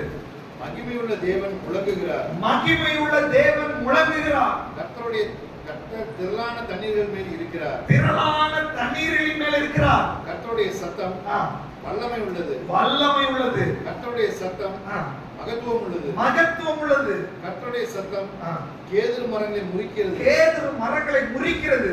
கர்த்தர் லீபனோனின் கேதுரு மரங்களை முறிக்கிறார், லீபனோனின் கேதுரு மரங்களை முறிக்கிறார். அவைகளை கட்டுக்குட்டிகளை போலவும் லீபனோனையும் சிரியோனையும் போதும். அதுக்கப்புறம் 9 வரைக்கும் நீங்க வாசிச்சு பாருங்க. வனாந்தரத்தை அதிர பண்ணும், பெண்மான்களை ஈடுபடி செய்யும். அப்ப யோசிச்சு, அக்கினி ஜுவாலைகளை என்ன பண்ணும்? விளக்கும். அப்படின்னா கர்த்தருடைய வார்த்தை, கர்த்தருடைய சத்தம் எப்பேற்பட்ட மரத்தை உடைச்சிருமா, எப்பேற்பட்ட கடினமான இருந்ததை அது உடைச்சிரும், எப்பேற்பட்ட வனாந்தரத்தை அது அதிர பண்ணிடும். நீங்க ஆண்டவர் சொல்றாரு, உங்களுடைய உள்ளந்திரியத்தை, உன் இருதயத்தை, கடினமா இருக்கிற உங்களுடைய அந்தரங்கத்தை அதை உடைக்கும்படி ஆண்டவருடைய வார்த்தைக்கு நீங்க இடம் கொடுத்தா உங்க இருதயத்தை உடைச்சு உண்மையான ஒரு அன்பிலிருந்து வெளிப்பட வேண்டும் என்று ஆண்டவர் சொல்றார். ஹல்லேலூயா. எத்தனை பேர் ஆண்டவர் உண்மையா நேசிக்கிட்டு சொல்லுங்க? ஹல்லேலூயா. நல்லா தெரிஞ்சுக்கோங்க, ஆண்டவர் சமூகத்துல வந்து நான் உங்களை நேசிக்கிறேன் நேசிக்கிறேன் நேசிக்கிறேன் அப்படின்னு சொல்லுகிறது நேசிப்பது அல்ல. ஒரு ஸ்திரீ ஒரு பரிமள தைலத்தை கொண்டு வந்து அவருடைய பாதத்துல உடைச்சு அதை தன் தலைமயிரினால் தொடச்சு அவருடைய கண்ணீரினால் அவருடைய பாதத்தை கழுவி அதுவே ஆராதனை என்று வேதம் சொல்லுது. உடைக்கப்பட்ட உள்ளத்திலிருந்து வருகிறது ஆராதனை. இத்தனை பேர் உடைக்கப்பட்டிருக்கிறோம். உடைக்கப்படாத யாரையும் ஆண்டவரால் பயன்படுத்தவே முடியாது. ஏன் உடைக்கிறார் தெரியுங்களா? பேரு வந்து அப்படியே ஒரு யூத குலத்திலிருந்து முரட்டாட்டத்திலிருந்து கடப்புறத்திலிருந்து ஆளு அவரை உடைச்ச உடனே எல்லாத்துக்கும் மனநலம் ஆயிடுச்சு. உங்களை உடைக்கப்படாத வரைக்கும் உங்களுக்கு தோதான ஆளுகிட்ட மட்டும் உங்களால பேச முடியும், டீல் பண்ண முடியும். உங்களை உடைக்கப்படாத வரைக்கும் உங்களை நேசிக்கிறவங்களோட மட்டும்தான் உங்களால டீல் பண்ண முடியும். நீ உடைக்கப்பட்டால் எப்பேற்பட்டவங்களையும் டீல் பண்ணுவதற்கு தகுதியாக உன்னை ஆண்டவர் மாற்றினார். ஆண்டவர் சொல்ற சகல சாதிகளுக்காக தான் உங்களை நான் அழைச்சிருக்கிறேன். என் பலிபீடத்தை நோக்கி எல்லா ஜனங்களும் வரணும், எல்லாருக்காகவும் தான் நான். ஆண்டவர் சொல்ற நான் எப்படியோ உன்னை அப்படிதான் வச்சிருக்கிறேன். முரட்டாட்டம் ஆளுங்களை நீ டீல் பண்ணணும், அன்புள்ள ஆளுங்களை டீல் பண்ணணும், பகைக்கிறவனை டீல் பண்ணணும், வெறுக்கிறவனை டீல் பண்ணணும், எதிர்த்து பேசுறவனை டீல் பண்ணணும், கீழ்ப்படியாதவங்களை டீல் பண்ணணும். அதுவே ஊழியம். ஏதோ ஒரு குறிப்பிட்ட ஆளுகளுக்காக தான் நான் இருப்பேன் அப்படின்னு சொன்னா அது ஊழியம் அல்ல. நீ உடைக்கப்படவில்லை. நீ உடைக்கப்படும் போது ஜாதி பெருமையை உடைச்சிருவார் அந்த இடத்துல. நீ உடைக்கப்படும் போது சுயத்தை உடைச்சிருவார் ஆண்டவர். நீ உடைக்கப்படும் போது உன் படிப்பு, உன் பணம், உன் குடும்பம், உன்னுடைய அந்தஸ்து எல்லாத்தையும் உடைச்சு உன் ஆண்டவர் ஒரு மெல்லிய மாவாய் மாற்றி விடுவார். ஹalleluya, ஹalleluya. அப்படிப்பட்டவர்களை தான் ஆண்டவர் பலிபீடமாய் பயன்படுத்துகிறார். அந்த அன்புதான் ஆண்டவருக்கு சுகந்த வாசனை. நான் உடைக்கவே படல, எனக்குள்ள 1000 கட்டு இருக்குது, நான் விட்டு கொடுக்க மாட்டேன், எனக்கு ஒரு ஸ்டைல் இருக்குது, எனக்கு ஒரு சுயம் இருக்குது, நான் இப்படிதான் நான் இப்படிதான். நீ அப்படியே இரு. உன்னுடைய வாயிலிருந்து வருகிற ஆண்டவருக்கு அது அருவருப்பு, அது துர்க்கந்தம். ஆண்டவர் சொன்னாரு, நீ உடைக்கப்பட்ட உள்ளத்திலிருந்து வெளி வருகிறது சுகந்த வாசனையை அங்கீகரித்து உங்களை உலகமெல்லாம் மனவீச செய்யும்படி ஆண்டவர் ஆயத்தமுள்ளவர் ஆயிருக்கிறார். ஹalleluya, ஹalleluya. ஆண்டவருக்கு நீங்க விட்டு கொடுங்க. ஆண்டவரே, என்னை உடைக்கிறதுக்கு நான் விட்டு கொடுக்கிறேன், என்னை உருவாக்குறதுக்கு நான் விட்டு கொடுக்கிறேன். நீங்க ஒரு பலிபீடமா இருக்க வேண்டும் என்றால் தேவ அன்பு உங்களை உடைக்கிறதுக்கு நீங்க முதலாவது விட்டு கொடுக்கிறேன். அப்ப பாருங்க, அந்த மார்க் எழுதின சுவிசேஷம் வாசிங்க. அந்த வசனத்தை மார்க் எழுதின சுவிசேஷம் 12ஆம் அதிகாரம் 31வது வசனத்தை வாசிங்க. இதற்கு ஒப்பாயிருக்கிற இரண்டாம் கற்பனை, இதற்கு ஒப்பாயிருக்கிற இன்னொரு கற்பனை என்னவென்றால், உன்னிடத்தில் நீ அன்பு கூறுவது போல் உன்னிடத்தில் நீ அன்பு கூறுவது போல் பிறனிடத்திலும் அன்பு கூறுவாயாக என்பது. பிறனிடத்திலும் அன்பு கூறுவாயாக என்பது. நல்லா கவனிச்சுக்கோங்க. நான் ஒரு பலிபீடமா இருக்க வேண்டும் என்றால், நான் தேவனுக்கு பிரயோஜனம் உள்ளவனாய் இருக்க வேண்டும் என்றால் டைமென்ஷன் கரெக்டா இருக்கணும். மலையில் உனக்கு காண்பிக்கப்பட்ட மாதிரியின்படி தான் நீ இருக்கணும். அந்த மாதிரி என்ன? 5x5 அப்படின்னா அவருடைய 5 ஆகமங்கள். புதிய ஏற்பாடு வந்துச்சுன்னா அது ஒரே வார்த்தை வச்சுட்டாரு, அன்பு கூற வேண்டும்.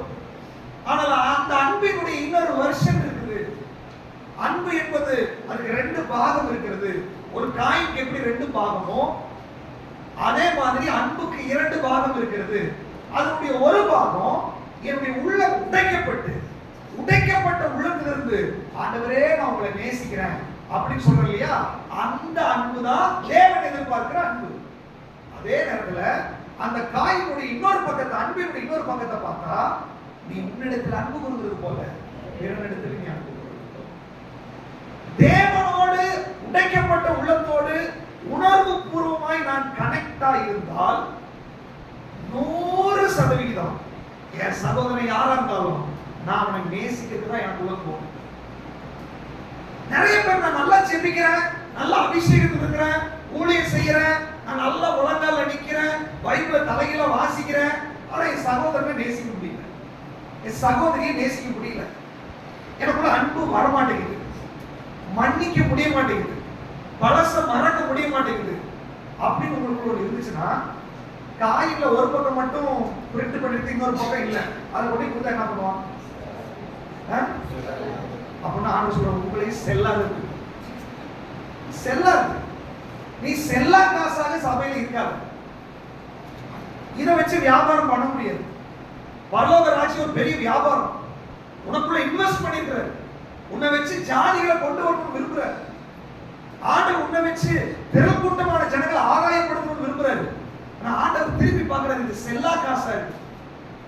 ஒரு பக்கம் பார்த்தா பயங்கர ஆராதனை, ஒரு பக்கம் பார்த்தா பயங்கர பரிசுத்தம், ஒரு பக்கம் பார்த்தா வசனம், அந்நிய பாஷை எல்லாம் இருக்குது. இன்னொரு பக்கம் ஒரு ஆளை பார்த்தா ஒதுங்கி போறது, உள்ளத்துல இருந்து பேசுறது இல்லை. பழைய ஏற்பாட்டுல ஒரு வசனம் இருக்குது, ரேகாவின் குமாரன் கூப்பிட்டு அபினதாவை கூப்பிட்டு ஒருத்தர் கேட்கிறாரு, என் இருதயம் உன் முன்னாடி செம்மையா இருக்கிற மாதிரி உன் இருதயம் என்னோட செம்மையா இருக்குதா? வாசிக்கலாம் அந்த வசனத்தை. 1 ராஜாக்களின் புஸ்தகம் 10ஆம் அதிகாரம் 15வது வசனம். 1 ராஜாக்கள் 10:15. வேகமா.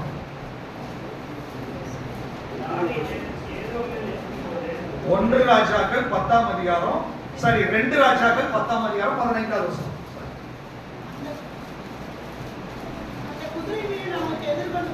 அந்த குதிரை வீரன் அவனுக்கு எதிர்கொண்டு போய் சமாதானமா என்று கேட்க சொன்னான்.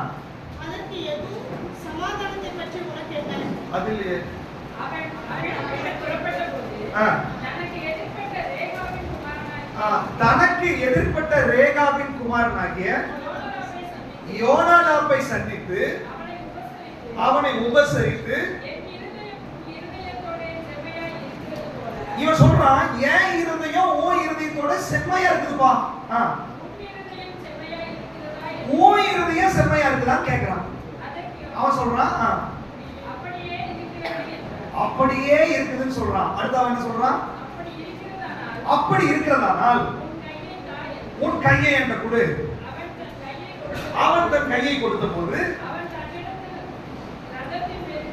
தன்னுடைய ரதத்தின் மேல ஏற்றிட்டு போறான். அதுக்கப்புறம் நீங்க வாசிச்சு பாருங்க, தேவனுக்காக எனக்கு இருக்கிற வைராக்கியத்தை நீ பாருவா அப்படின்னு 2 பேரும் ஒரு மனதோடு போகிறாங்க. ஹல்லேலூயா. நல்லா பாருங்க, 2 பேர் ஒருமனப்பட்டால் ஒழிய தேவ பிரசன்னம் இறங்கி வராது. எல்லாம் ஒருமனப்படுங்க, கையை பிடிச்சாச்சு, எல்லாம் கையை பிடிச்சாச்சு. ஆனா ஆண்டு கேட்கிற, இருதயம் ஒருமனப்பட்டிருக்கா? அதை எப்படி கல்வியா 2 சேர்க்க முடியும்? நம்ம மனசாட்சிக்கு தெரியும். கையை பிடித்திருக்கிற கணவன் மனைவிக்கு இருதயம் இணைக்கப்பட்டிருக்குதா? கையை பிடித்திருக்கிற சகோதர சகோதரிகளுக்கு இருதயம் இணைக்கப்பட்டிருக்குதா? இருதயம் இணைக்கப்படலைன்னா டிராவல் பண்ண முடியாது. இருதயம் இணைக்கப்படலைன்னா ஊழியம் நடக்காது. ஆண்டவர் சொல்றாரு, ஒரு காயில நீ தேவனோடு நான் உடைக்கப்பட்டிருக்கிறேன், நான் ஆண்டவரோட உறவில் இருக்கிறேன், எல்லாம் ஓகே, இது நீ கரெக்டா இருந்தா இது கரெக்டா இருக்கும். ஒருத்தர் தேவனோட சரியான உறவுல இருக்கிறான் என்பதை எப்படி நம்ம பார்க்க முடியும் தெரியுமா? அவன் சகோதரனோட அன்பா இருக்கிறானா இல்லையான்றத வச்சுதான் தீர்மானிக்கும். நீ தேவனோட உறவுல இருந்து சகோதரனை பகைச்சினா மனுஷ கொலைபாதகன் அப்படின்ற யாரும் கேட்கிறாரு, சபையில எத்தனை பேர் சகோதரிகள் உன் இருதயம் செம்மையா இருக்கிற மாதிரி என் இருதயம் செம்மையா இருக்குது, அவங்க எத்தனை பேரால சொல்ல முடியும்? எத்தனை சகோதரர்கள் சொல்லணும்? நான் இங்க கூப்பிட்டு சில சகோதரர்கள் கூப்பிட்டு நிறுத்துறேன், தயாராகிக்கோங்க. ஆண்டவர் முன்னாடி போய் சொல்ல முடியாது. இருதய செம்மையா இருக்குதா? ஆனா சொல்ல, நீ செல்லா காசு, பிசாசு உன்னை பார்த்து ஏளனப்படுத்துறான். நீ தேவனுடைய பிள்ளை இல்ல, நீ தேவனுடைய பலிபீடம் இல்ல, இது அந்நிய பலிபீடம், இது பாகாலுடைய பலிபீடம். தேவனுடைய பலிபீடத்துக்கும் பாகாலுடைய பலிபீடத்துக்கும் வித்தியாசம் இருக்கிறது. பாகாலுடைய பலிபீடத்தில் என்ன வேணாலும் திருடுவான், கொலை பண்ணுவான், கொண்டு போய் கோயில அன்னதானம் பண்ணுவான், அதை அங்கீகரிக்கிறதுக்கு பாகாலுக்கு முடியும். பட் ஆண்டவருடைய சமூகத்தில் அப்படி இல்ல. மனுஷன் முகத்தை பார்க்கிறான், கர்த்தருடைய உள்ளத்தை பார்த்து கொண்டிருக்கிறான். ஆண்டவருடைய சமூகத்தில் நீ ஏமாற்றாத, அடிக்கடி கடிந்து கொள்ளப்பட்டு இருதயத்தை கடினப்படுத்தாத. கிறிஸ்தவ வாழ்க்கை என்பது கீழ்ப்படிவது. நீ 1000 காரியத்தை செய்யலாம், அன்பு இல்லைன்னா ஒண்ணு இல்லைன்றாங்க. தீர்க்க தரிசனம் பேசலாம், அற்புத அடையாளங்கள் செய்யலாம், எல்லாம் பண்ணலாம், அன்பு இல்லைன்னா ஒண்ணு இல்லை, ஒண்ணுமே இல்லைன்றது, செல்லா காசுன்றது. எத்தனை பேருடைய இருதயம் கனெக்டட் ஆயிருக்கு? நீ ஒரே சகோதரன் சொல்றோம், ஒரே குடும்பம் சொல்றோம், ஒரே பந்தியில கர்த்தருடைய பந்தியில ஒரே பந்தியில நம்ம கை வைக்கிறோம், நாளைக்கு நம்ம ஒரே பரலோகத்துக்கு போக போறோம். எத்தனை பேருடைய இருதயம் செம்மையா இருக்கிறது? அன்னு சொல்றாரு, நீ பலிபீடம், இந்த பலிபீடத்துல நற்கந்தம் வீச வேண்டும், சுகந்த வாசனையான ஆராதனை வர வேண்டும். நீ கசப்பை வச்சுட்டு, வைராக்கியத்தை வச்சுட்டு, ஒரு சகோதரன் பேர்ல சகோதரி பேர்ல ஒரு குற்றத்தை உள்ள வச்சுட்டு, நீ மறக்காம மன்னிக்காம விரோதத்தை வைராக்கியத்தை வச்சுட்டு இங்க வந்து நீ ஆராதனை பண்ணினால் அது தேவனுக்கு அருவருப்பு. அதை அருவருக்கிறார். இருதயத்தை பரிசுத்தப்படுத்து. ஏன் உடைக்கப்படல தெரியுமா? எமோஷனலான அழுகு மட்டும் ஏன் வருது தெரியுமா? இங்க உடைக்கப்படாதனால எமோஷன். உடைக்கப்பட்ட உள்ளத்திலிருந்து வரும். நீ உடைக்கப்படணும்னா இதை சரி பண்ணி இங்க உடைப்பாங்க. எனக்கு இன்னும் விடுதலை இல்லை, நான் அடுத்த லெவலுக்குள்ள போக மாட்டேங்குது. காரணம் என்ன? நீ சரியாகு. ஒப்புரவாக வேண்டியது ஒப்புரவாக, விட்டு கொடுக்க வேண்டியது விட்டு கொடு, மன்னிப்பு கேட்க வேண்டியது மன்னிப்பு கேடு, மன்னிப்பு கொடுக்க வேண்டியதுல மன்னிச்சு விட்டுரு. கசப்பை வைக்காத. 1 வருஷம் 2 வருஷம் பல வருஷத்தை பகை உள்ள வைக்கிறதுக்கு ஒரு ஜாதிக்கு உனக்கு என்ன வித்தியாசம்? தேவனுடைய பிள்ளை எதா இருந்தாலும் மன்னிக்க வேண்டும், மறக்க வேண்டும், விட்டு கொடுக்க வேண்டும். சகோதரருக்கு விரோதமா சூழ்ச்சி பண்ணக்கூடாது, தந்திரமா இருக்கக்கூடாது, திறந்த மனசோடு இருக்கணும். எங்கிறாரு, என் இறுதி உன் இறுதியத்தோட கரெக்டா இருக்குப்பான். உன் இறுதி இருக்குதா? ஆமா கரெக்டா இருக்குது. கையை நீட்டி ரதத்துல ஏறுது, 2 பேரும் ஒருங்கிட்டு ரதத்துல போறாங்க. நல்லா கவனிச்சுக்கோங்க, இந்த கிறிஸ்தவ வாழ்க்கை ஒரு ரதத்துல நம்ம போயிட்டு இருக்கிறோம். ஒருமனப்படாமல் அதுல டிராவல் பண்ண முடியாது. குடும்ப வாழ்க்கை ஒரு ரதத்துல போயிட்டு இருக்கீங்க, நீங்க ஒருமனப்படாமல் டிராவல் பண்ண முடியாது. மனைவிக்கு ஒரு கான்செப்ட் இருக்கும், கணவனுக்கு ஒரு கான்செப்ட் இருக்கும். உங்க கான்செப்ட்டுக்கு கணவன் வரணுன்ற விருப்பம் இல்ல, அவசியம் இல்ல. கணவனுடைய கான்செப்ட்டுக்கு மனைவி வரணுன்ற அவசியம் இல்ல. உங்க 2 பேருக்கு நடுவில் ஒரு நியாய பிரமாணம் இருக்கிறது, தேவனுடைய சட்டம் இருக்கிறது. அந்த சட்டத்துக்கு நீ கீழ்ப்படி, அந்த சட்டத்துக்கு உன்னை விட்டு கொடு, அந்த சட்டத்துக்கு உன்னை மனமோதி நீ ஒப்பு கொடு. ஆண்டவர் உன்னை உடைக்க ஆரம்பித்து விடுவார். பேதுருவை உடைச்சார் ஆண்டவர். நீங்க அந்த ஆண்டவர் உங்களை உடைக்க வேண்டும். உடைக்கப்பட்ட உள்ளத்திலிருந்து அன்பு வெளிப்பட வேண்டும். சும்மா ஒரு மாய்மாலமான வாழ்க்கைக்கு இன்றைக்கு ஒரு முற்றுப்புள்ளி வைக்கணும். அவருடைய புடமிடுகிற அக்கினி வைராக்கியங்கள், கோபங்கள், கசப்புகள், விரோதங்களை சுட்டெரிக்கும்படியாய் இன்னைக்கு வெளிப்படும்படியாய் நீங்க விட்டு கொடுத்தா உங்களை சுத்த பொண்ணாய் மாற்றுவதற்கு ஆண்டவர் வல்லமை உள்ளவராய். ஹல்லேலூயா. வாசிக்கலாம் இந்த வசனத்தை. 1 யோவான் 3ஆம் அதிகாரம் 23வது வசனம். வேகமாக வாசிக்கலாம்.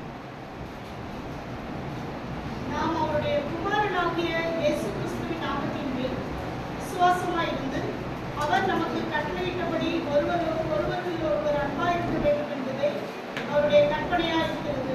ஒருவரில் ஒருவர் அன்பாய் இருக்க வேண்டும் என்பதே அவருடைய அன்பா இருக்கிறதா கற்பனை.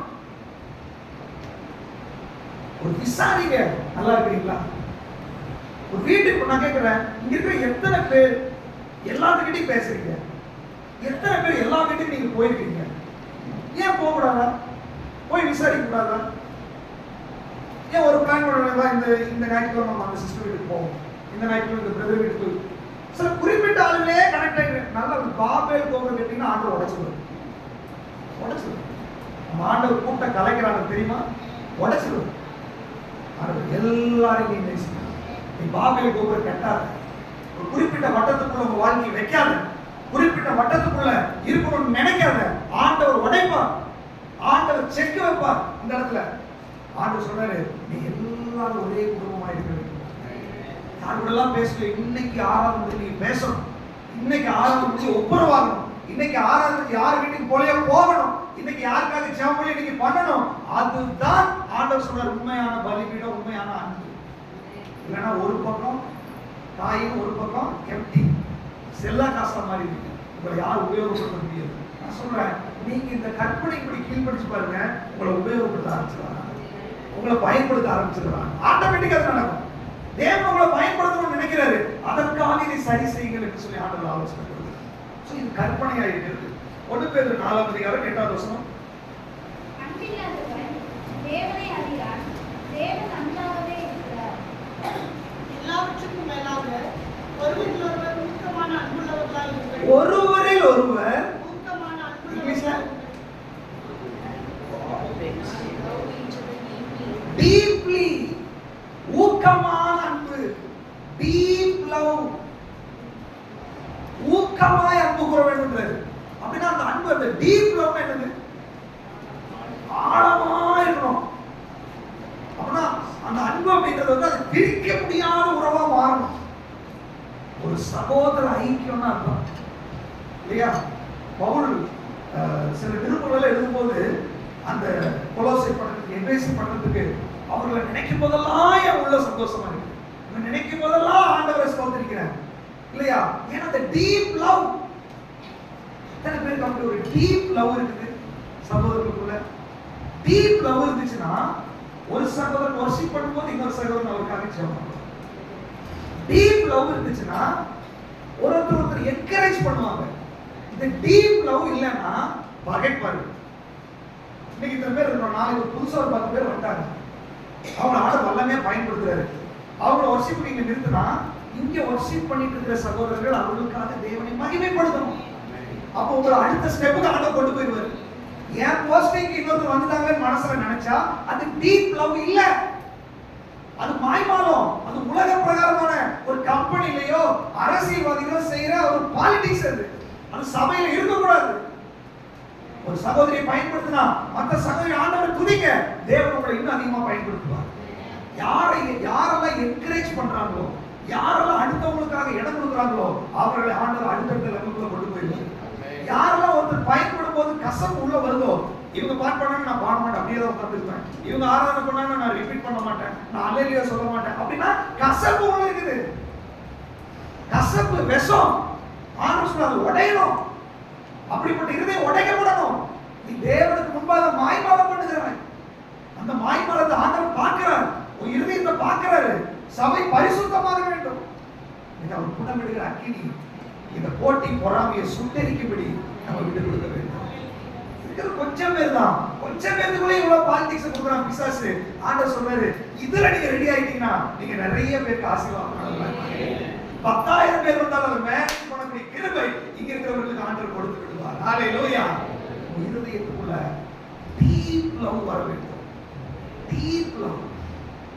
எத்தனை பேர் டீப் லவ்ல நான் நேசிக்கப்படுற சகோதரன் சொல்ல போறீங்க? ஹalleluya. ஹalleluya. சபை பிடிச்சோனே தெரிஞ்சிடும். இப்போ ஒரு 3000 மூவ்மெண்ட்லயே தெரிஞ்சிடும். அப்படியே ஒதுங்கி செவுத்தோட போற சில மூவ்மெண்ட் இருக்கும், சில அப்படியே போற மூவ்மெண்ட் இருக்கும், நேரம் வந்து அப்படி தலை குமிச்சு போற மூவ்மெண்ட் இருக்குது. நிறைய மூவ்மெண்ட் இருக்கு. அதெல்லாம் சபையில தான் கத்துக்கணும். ரோட்ல ஸ்ட்ரைட்டா போவோம். ஏன் இங்க தலை குனிறோம்? கசப்பு. ஏன் தலை குனிற? வெறுப்பு. வெறுப்புன்ற பிசாசோட தலை குனிய வைக்கிறது. ஆண்டவர் சொல்ற நான் நிமிர்ந்து நிக்கிற பலகையா தானே வச்சேன், நீ ஏன் தலை குனிற?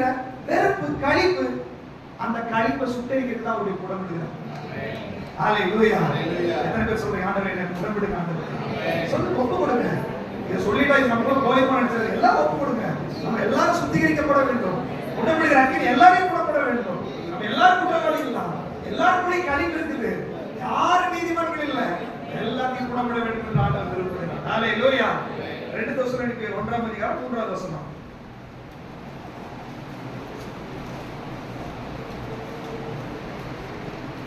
பைபிள் வாசிச்சு முடிச்சீங்களா? நாங்கள் எப்பொழுதும் உங்களுக்காக தேவனை ஸ்தோத்திரிக்க கடனாளிகளாய் இருக்கிறோம்.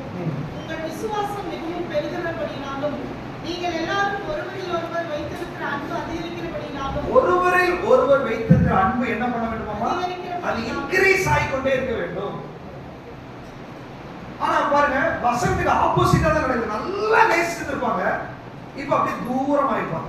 அன்பு என்ன பண்ணுது? குறையுது. ஏன் குறையுது தெரியுமா? நல்லா நேசிட்டு இருந்திருப்பாங்க, இவங்களுக்கு பிடிக்காத மாதிரி இவங்க ஏதோ செஞ்சிருப்பாங்க, இவங்களுக்கு பிடிக்காத மாதிரி இவங்க ஏதோ செஞ்சிருப்பாங்க. அதனாலதான் அன்பு குறையுது. அப்ப ஆண்டவர் கேட்கிறாரு, அப்ப உனக்கு பிடிச்சாதான் நீ அன்பு கூறுவேன், அது மாய்மாலமான அன்பு. உனக்கு பிடிச்சதை செஞ்சாதான் நீ நேசிக்கணும், அது மாய்மாலமான அன்பு. இது உலகத்தோட அன்பு. உலகத்தை என்ன பண்ணுவான்? ஏதாவது செஞ்சா உலகத்தை பாருங்க, நீங்க ஏதாவது கொடுத்தீங்கன்னா அவங்க திருப்பி செய்வாங்க, நீங்க ஏதாவது நேசிக்க அவங்க திருப்பி நேசிப்பாங்க.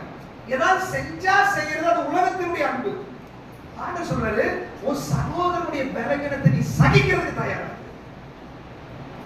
உங்க சகோதரன் சகோதரி ஏதாவது குறைவு இருந்துச்சுன்னு சொன்னா அதை சகிச்சு அவங்களுக்காக ஜெபம் பண்ணி அன்பா போய் சொல்றதுக்கு உங்களுக்கு திறமை இருந்துச்சுன்னா நீங்க உடைக்கப்பட்ட அன்புக்குள்ள ஆண்டவரோட கனெக்ட் ஆயிட்டீங்கன்னு அர்த்தம். இல்லைன்னா இந்த எமோஷனலான அன்பு இருக்குல்ல, அப்படி அன்பு கூறுவே, அந்த அன்பு இல்லை. உடைக்கப்பட்ட உள்ளத்துக்கு வர வேண்டும். சும்மா மாய்மாலம் பண்ணக்கூடாது. ஒரு முடிவு எடுக்கணும். ஆண்டவரே, நாங்க வசனத்தின்படி ஆராதிக்கிறவங்க நாங்க ஆராதிக்கிறீங்க, அப்படிப்பட்ட ஆராதனை வேண்டாம். ஏன்னா அது நம்ம சாபத்தை கொண்டு வருவோம். அது ஆண்டவர் நம்ம கணக்கு சொல்லுகிறவர்களா இருப்போம். எங்க ஆண்டவர் சொல்றாரு, உன் சகோதரனுக்கு ஏதாவது அவங்க தப்பு பண்ணியிருந்தாங்கன்னா மன்னிப்பு கேட்கட்டும், அப்புறம் நான் பாத்துக்கிறேன். அது எதுக்கு மன்னிப்பு? ஆண்டவர் கேட்கிற ஆண்டவர் என்னைக்காவது நீங்க போய் மன்னிப்பு கேட்டு அவர் உங்களுக்காக மன்னிச்சாரா? நீங்க பாவிகளா இருக்கும்போது அவர் மன்னிச்சிட்டாரு.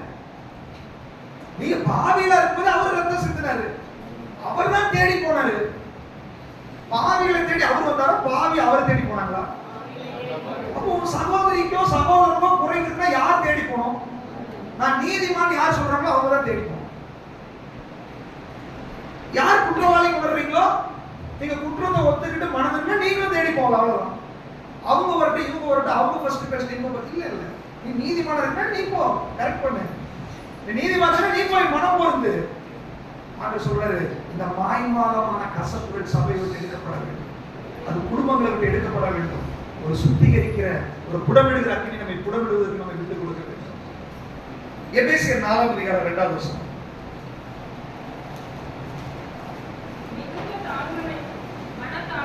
மிகுந்த மனத்தாழ்மையும் சாந்தமும் நீடிய பொறுமையும் உடையவர்களாய்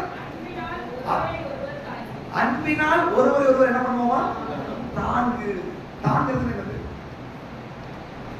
அவங்க ஒரு பாவத்தில் இருக்கிறாங்க, சரியா? அவங்க தப்பு பண்ணிட்டாங்க, நீங்க அன்புல போய் அவங்களை தாங்கி பிடிங்க அப்படின்னு நினைத்தோம். இன்னும் தப்பு பண்ணாம இருக்கிறது சப்போர்ட் பண்ணுங்க.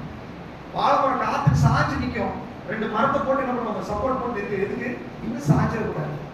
உங்க சகோதரி தப்பு பண்றா, சகோதரர் தப்பு பண்றா, இது பாவம் பண்ணிட்டு இருக்கான்னு தெரிஞ்சா அதை பத்தி 4 பேருக்கு சொல்லிட்டே இருக்கிறது அன்பு இல்ல. நேரடியா போய் அந்த சகோதரர்கிட்ட போய் நீ செஞ்சது எனக்கு கஷ்டமா இருக்குது அப்படின்னு தூக்கி தாங்கி பிடிக்க, மேல சாயாத பிடிக்க அவங்க பாதுகாக்கப்படுவாங்க. அன்பினால தாங்க. மத்தவங்க விழுகிறத பார்த்து சிரிக்காதீங்க, மத்தவங்க சோர்ந்து போறதை பார்த்து நீ சந்தோஷப்படாத, மத்தவங்க பலவீனமா இருக்கிறத பார்த்து நீ சந்தோஷம். ஒரு நாள் உங்களோட பல மடங்கு ஆண்டவர் உங்களை தூக்கிடுவாரு. ஒரு நாள் உங்களுக்கு முன்னாடி அவங்க நீங்க வைக்கப்பட வேண்டிய சூழ்நிலை வரும். அதுக்கு முன்னாடி நீங்க போய் தாங்கி பிடிச்சீங்கன்னா நீங்க அவங்கள விட அடுத்த லெவலுக்குள்ள போயிருக்கீங்க. ஹல்லேலூயா. யாரெல்லாம் அடுத்த லெவலுக்குள்ள போகணும்னு நினைக்கிறீங்க? போகணும்னா நீங்க முதல்ல போய் இறங்கணும், முதல்ல போய் ஒப்புரவாகணும், முதல்ல போய் தாங்கி பிடிக்கணும், முதல்ல மன்னிக்கணும். யார் முதல் ஸ்டெப் எடுக்கிறார்களோ அவர்கள் ஆண்டவர் முதலாவதாக நிறுத்தார்கள். ஹல்லேலூயா. அப்ப அவருடைய கற்பனை என்னன்னா, முழு இதயத்தோட, முழு ஆத்மாவோட, முழு பலத்தோட நீ என்கிட்ட அன்பு கூறணும். என்கிட்ட நீ இந்த உடைக்கப்பட்ட உள்ளத்தோட அன்புல இருக்கணும். என்கிட்ட அன்புல இருக்கிறது எனக்கு உனக்கு ரகசியம், அதை வெளியே பார்க்க முடியாது. ஆனா உலகத்துக்கு நீ அதை காமிக்கணும்னா ஒரு சகோதர அன்புல தான் நீ அதை காமிக்கணும். கணவன் மனைவி அன்புல தான் நீ அதை காண்பிக்க முடியும். நீ சபையில் இருக்கிற ஐக்கியத்துல தான் அதை காண்பிக்க முடியும். ஒரு விசுவாசியுடைய முகத்தை பார்த்து அவங்க ஆக்ஷனை பார்த்தாலும் தெரியலாம் இவங்க ஆண்டவரோட கனெக்டடா இருக்கிறாங்களா இல்லையான்னு தெரியும். பாஸ்டர் பார்த்தா எல்லாம் சந்தோஷமா போகணும். Praise lord, praise lord. ஐசக்ல பார்த்தா சந்தோஷம், பிரைஸ் லார்ட், பிரைஸ் லார்ட். இது எல்லாரும் தான் பண்ணலாம், நானும் தான் பண்ணலாம். பட் பிரச்சனைக்குரிய நபர் வரும்போது அந்த முகம் அழைச்சிக்குதா? பட் கசப்புகள் இருக்கிற நபர்கள் வரும்போது அதை நீங்க சொல்லிட்டீங்கன்னா அன்னைக்கே அந்த கட்டு உடைச்சிடும். இத நாள் தள்ளி போடாதீங்க, அன்னைக்கே அந்த கட்டை உடைச்சிருங்க. சத்துரு அதோட முறியடிக்கப்பட்டுருவோம். சொல்றாரு, சுத்த மனசாட்சியை நீங்க என்னை பொழுது கொள்ளுங்க. எமோஷனலான அழுகைக்கு நிறுத்துவீங்க. எமோஷனலா சும்மா கதறாதீங்க. எமோஷனலா சும்மா இல்ல, உடைக்கப்பட்ட உள்ளத்திலிருந்து அது வெளிப்படுகிற ஒரு அன்பு ஆண்டவர்கிட்ட அதுதான் ஒரு பலிபீடமாய் மாறும். எத்தனையோ பலிபீடங்கள் இருக்குது. ஆண்டவர் சொல்ற, ஏன் பலிபீடத்துல ஒரு பிரத்யேகதை இருக்கிறது. பலிபீடம் காலையில இருந்து சாயங்காலம் வரைக்கும் எளிய காலத்துல பயங்கர பாடுறாங்க, ஆடுறாங்க, என்னடமோ பண்றானுங்க. ஒரு பாட்டு உட்காந்து எழுப்புகடா அவங்க ஆள தூங்கிட்டு இருப்பான் போல ஒரு பாட்டு உட்காந்துருக்கானுங்க. இவரோட டைம் வந்துச்சு. என்ன பண்ண தெரியுமா? பலிபீடத்தை செட் பண்ணிட்டார். பலிபீடம் செப்பனிடப்பட வேண்டும். பலிபீடம் புதுப்பிக்கப்பட வேண்டும். எந்த இடத்துல எல்லாம் குறை இருக்குது, எந்த இடத்துல எல்லாம் போராட்டம் இருக்குது, பரிசுத்த ஆவியானவர் உணர்த்து போது அந்த கழிவுகள் எல்லாம் நீக்கப்பட்டு பலிபீடம் பர்ஃபெக்ட்டா இருக்க வேண்டும் என்று ஆண்டவர் விரும்புகிறார். அந்த பலிபீடம் செப்பனிடப்பட்டதுக்கு பிற்பாடு பலி பொருளை வைக்கிறாரு. எலியா பெரிய ஜெபம் எல்லாம் பண்ணல, ஆண்டவரே கேட்டருனாரு, அக்கினி இறங்கிச்சு. ஆண்டவர் சொல்றாரு, நீ அநேக ஜெபம் பண்ணி, அநேக ஆராதனை பண்ணி, அநேக போராடி ஊழியம் செய்து உங்களால முடியலையா? காரணம் பலிபீடம் செப்பனிடப்படவில்லை. பலிபீடத்துல ஒரு உடைக்கப்பட்ட அனுபவம் இல்லை. பலிபீடத்துக்குள்ள ஒரு உண்மையான அன்பு இல்ல, சகோதர ஐக்கியம் இல்ல. ஆண்டவர் சொல்றாரு, நீ இப்படி இருக்கிற வரைக்கும் அது உன் தனிப்பட்ட வாழ்க்கையை பாதிக்கும், உன் குடும்ப வாழ்க்கையை பாதிக்கும், உன் வேலையை பாதிக்கும், உன் சமுதாயத்தை பாதிக்கும், சபையை பாதிக்கும், உன் பிள்ளைகளை பாதிக்கும். ஆண்டவர் சொல்ற, பலிபீடம் செப்பனிடப்படட்டும், கழிவுகள் நீக்கப்படட்டும், ஒரு உடைக்கப்பட்ட உள்ளத்திலிருந்து வெளிப்படுகிற அன்பா இது வெளிப்படட்டும்.